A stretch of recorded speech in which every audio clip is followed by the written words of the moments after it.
नमस्कार दोस्तों, आप सभी लोगों का अपने इस चैनल में स्वागत करते हैं। दोस्तों, हम आप सभी लोगों के सामने एक सबसे बड़ी अपडेट लेकर आए हुए हैं और यह अपडेट आपका है कि शिक्षक और अभिभावक मिलकर कराएंगे बच्चों की ऑनलाइन पढ़ाई। यानी कि जो कोरोना संक्रमण है, उस कोरोना संक्रमण के दौरान जो शिक्षा व्यवस्था है, वह शिक्षा व्यवस्था एकदम चरमरा गई है। इस व्यवस्था को पटरी पर लाने के लिए शिक्षक और अभिभावक दोनों लोगों को मिलकर बच्चों को शिक्षा देना होगा और यह शिक्षा ऑनलाइन के द्वारा किया जाएगा।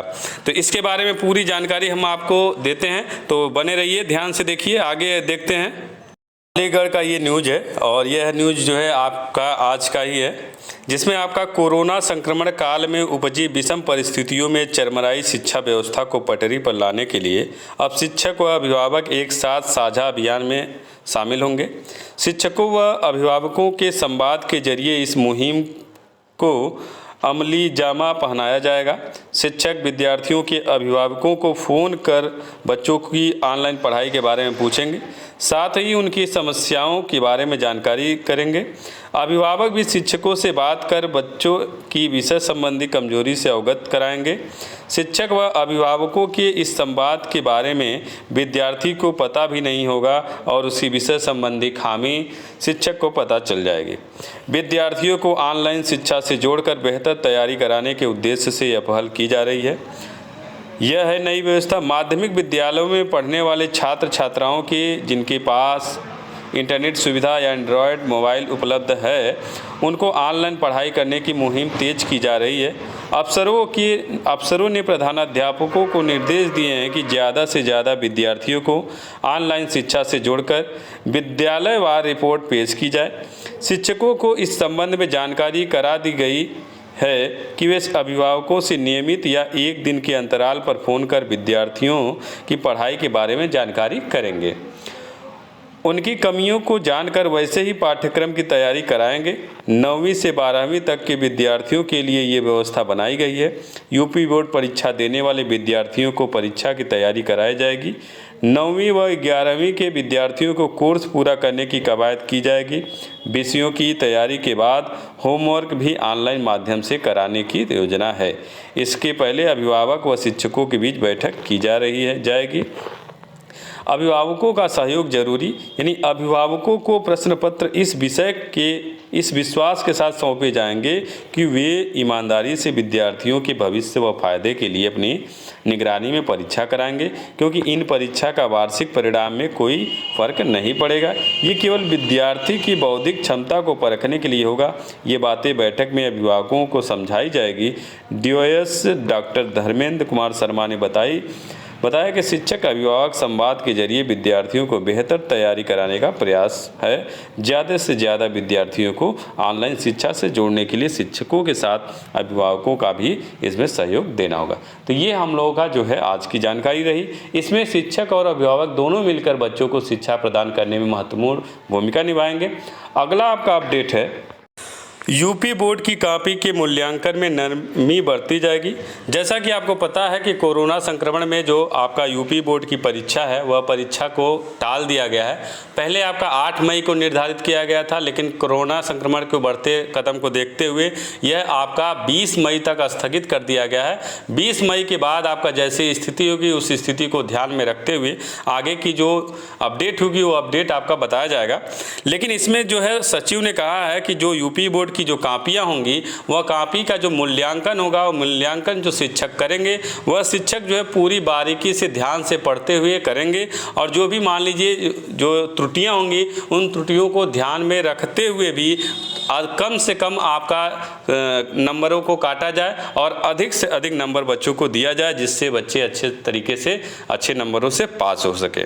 तो यह सचिव का आदेश है कि यूपी बोर्ड की जो कॉपी का मूल्यांकन है, शिक्षक एकदम आराम से बच्चों के साथ नरमी बरतते हुए कॉपियों को जांचेंगे। अगला आपका अपडेट है कि पॉलिटेक्निक प्रवेश परीक्षा की अंतिम तिथि आपका जो है यह तिथि जो है आपका 30 अप्रैल को समाप्त हो जाएगा। यदि जल्द आप लोग कोई भी भरने वाला है इस परीक्षा में फॉर्म भरना चाहता है तो जल्दी से जल्दी आप लोग भर के अपना कार्य पूरा कर लें। और इसकी जो परीक्षा है वह ऑनलाइन परीक्षा ही कराई जाएगी और यह परीक्षा का जो डेट है 15 जून से लेकर 20 जून तक ये आपका परीक्षा कराया जाएगा। और इस परीक्षा का जितने भी आपके ग्रुप हैं सभी ग्रुप का परीक्षा जो ऑनलाइन ही आपका होगा। अगला आपका अपडेट है कि बोर्ड परीक्षाओं का पैटर्न बदलने के बाद सैंपल पेपर जारी, यानी सीबीएसई बोर्ड ने जो अपना परीक्षा पैटर्न 2022 का है उसको बदल दिया है।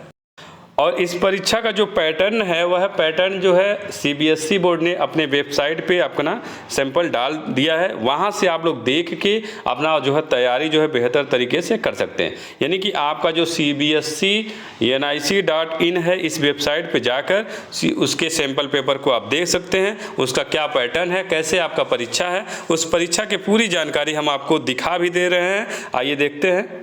सीबीएसई बोर्ड का जो पैटर्न आपका है, देखिए यहाँ पे केंद्रीय माध्यमिक शिक्षा बोर्ड सीबीएसई द्वारा सत्र 2021-22 से 9वीं से 12वीं के प्रश्न पत्र पैटर्न में बदलाव किया है जो इसी सेशन से लागू होगा।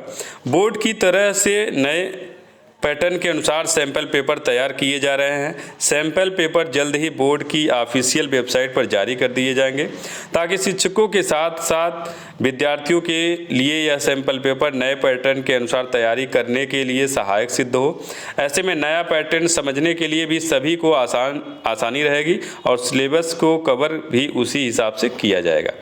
बोर्ड की तरफ से 10वीं और 12वीं बोर्ड की परीक्षा में लघु और दीर्घ उत्तरीय प्रश्न 10% कम पूछे जाएंगे। अभी तक 10वीं में लघु और दीर्घ उत्तरीय प्रश्न 70% पूछे जाते थे, वहीं 12वीं में 60% लघु और दीर्घ उत्तरीय प्रश्न रहता था, लेकिन बोर्ड ने 10% कम कर दिया है।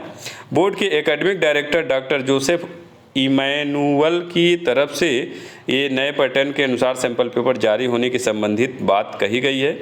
यही नहीं, उन्होंने सभी स्कूलों को नए पैटर्न के अनुसार ही विद्यार्थियों को पढ़ाने के लिए कहा है ताकि वे इसी हिसाब से अपना सिलेबस कवर करें और परीक्षा की तैयारी कर सकें। और परीक्षा का जो पैटर्न में बदलाव है, क्षमता बेस्ड प्रश्न पत्र 30% रहेगा। इसमें multiple choice, case study, integrated आदि प्रकार के प्रश्न 20 अंक का वस्तुनिष्ठ प्रश्न, लघु और दीर्घ उत्तरीय प्रश्न 60% से घटाकर अब 50% कर दिए गए हैं। 11वीं और 12वीं के लिए क्षमता बेस्ड 20% प्रश्न रहेगा। इसमें case study, multiple choice, integrated प्रकार के प्रश्न 20 अंक का वस्तुनिष्ठ प्रश्न, लघु और दीर्घ उत्तरीय प्रश्न 70% से घटाकर 60% कर दिए गए। तो इस पैटर्न के अनुसार जो है आपकी परीक्षा होगी। तो उम्मीद है आपको हमारा ये वीडियो अच्छा लगा होगा। यदि आपको हमारा ये वीडियो अच्छा लगे तो लाइक कीजिए, शेयर कीजिए और चैनल को सब्सक्राइब कर लीजिएगा। हम आप सभी लोगों के सामने ऐसे ही नए नए अपडेट लेकर आते रहते हैं। तो बस आज के इस वीडियो में इतना ही। अगले वीडियो में हम लोग फिर से मिलेंगे, तब तक के लिए अनुमति चाहते हैं। नमस्कार दोस्तों।